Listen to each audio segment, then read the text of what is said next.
Lone Rider here, and I want to talk about something to consider when you're setting up a single speed. This is my basically my backup single speed. It's built on a specialized frame that I basically got for free. I did some work for somebody, taking the cogs off their rear wheel. They gave me the frame.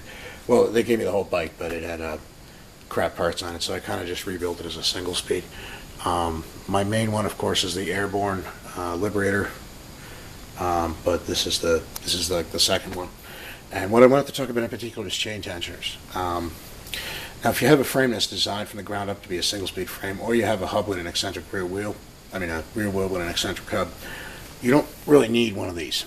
And in fact, if you find a gear ratio that allows you to just run the chain, perhaps with a half link, if you're using a wider chain, you can sometimes get away with using the vertical dropouts. I actually like the chain tensioner for several reasons, and one of them is that it keeps the chain on, right? You have a single cog here with spacers in the back.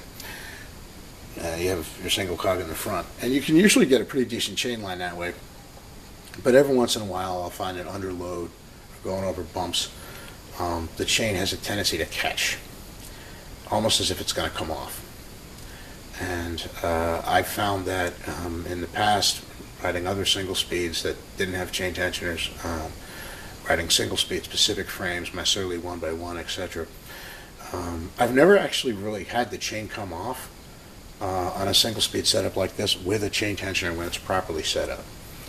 And so the chain tensioner not only allows you to use different gears and a regular wheel that's just spaced out and set up with a single cog, but it also works basically as a chain keeper. It keeps the chain from coming off. And these things are fairly inexpensive. You can even just use an old derailleur if you lock it out in a single position with the limit screws. So something to consider when you're setting up a single speed. Chain tensioners, it doesn't look as nice, but it's cheaper than an eccentric hub. It's cheaper than buying a single speed specific frame, and it helps keep the chain where it belongs from coming off the gears. So Lone Rider out. Stay cool. Something to consider about single speed mountain bikes.